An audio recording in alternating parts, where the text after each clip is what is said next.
Naalala nyo po mga ka-Vertusio na last time bumili po kami nitong NGC 1 peso error coin na upper mint mark. Ang bili ng mga kagrupo ko noon, bawat isa ay 500. Tapos may mga kaibigan tayo sa FB po ngayon, hindi ko lang din naman kasi alam kung totoo, pero i-raise up ko lang din. Kasi ang offer po nila sa bawat isa po nito, dahil ito nga ay very rare to find. Ang offer po nila bawat isa na bibili daw sila for 10,000 each. So ngayon nag-iisip ako kung naloko ko ba si ate nung nakaraan or tama lang po yung transaction ko. Tama po ba na 500 lang ang bili namin bawat isa nito? Or kung bumibili ba talaga yung mga nagsasabi na 10K ang bawat isa po nito. So pwede po kayo makipag-usap actually.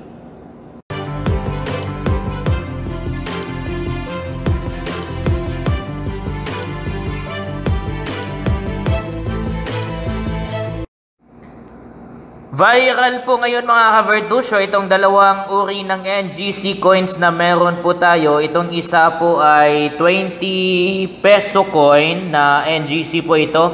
Ang error po nito ay lagpas kwelyo.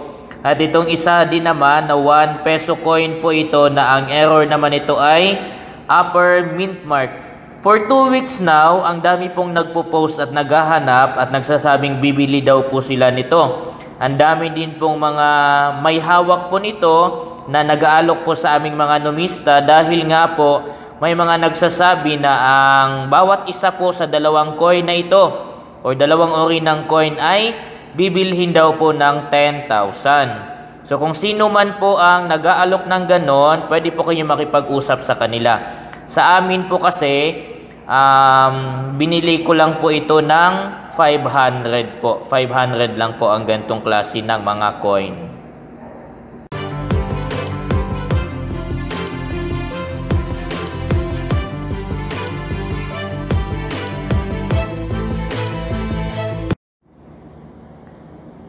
Viral coin na hinahanap ngayon ng mga numista na willing daw pong magbayad ng 7,000 to 10K. Baka meron din po kayo nito at i-alok po natin sabay-sabay sa kanila. Ito pong Dormant 1 peso series of 2003. Rare to find na po kasi ito ngayon mga ka-Vertusio. At itong coin na ito ay dapat brilliant uncirculated coin po. So dapat brilliant pa po siya, makinang, bagong-bago pa, pero series of 2003. Series of 2003 po yan. Hinahanap po ito ng mga maraming kolektor po at numista na mga kaibigan natin sa FB at willing pong bilhin ng 7 to 10K. Tignan nyo po sa mga nagpo-post po ngayon sa FB. At may mga legit pong bumibili naman talaga sa kanila. Sa legit lang.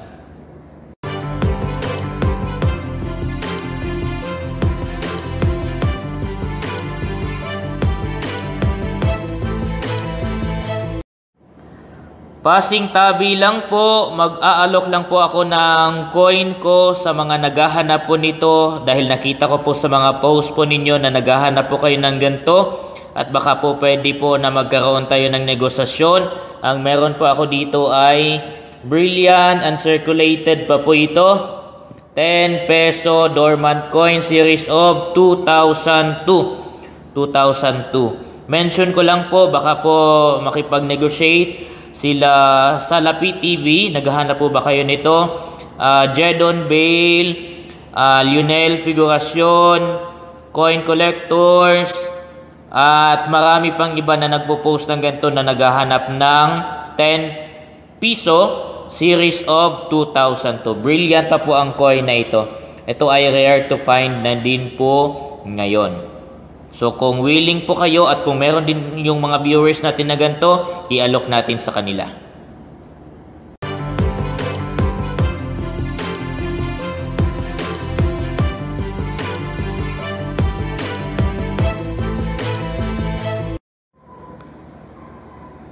Mga nagtitrending po ngayon sa FB na hinahanap daw po ng mga kolektor. Ito ay mga coins na rare to find At willing pong mag-alok ang mga numista po natin, mga kolektor ng up to 10,000. Ito ang mga coins na nakikita ko po ngayon at baka meron po kayo nito, i-alok po natin sa kanila. Ito pong 20 na lagpas Cuello, tapos piso na series of 2009, tapos another piso dormant coin po itong dalawang ito na series of 2003. Ito naman po, ito sikat na sikat, Upper Mint Mark. Tapos ito naman ay Brilliant Art Circulated po ito, series of 2002. 10 peso naman po ito. So kung meron po kayong mga hawak nito mga coins na ito tulad ng mga pinakita ko, viral po ito, kausapin po natin ang mga naghahanap po nito.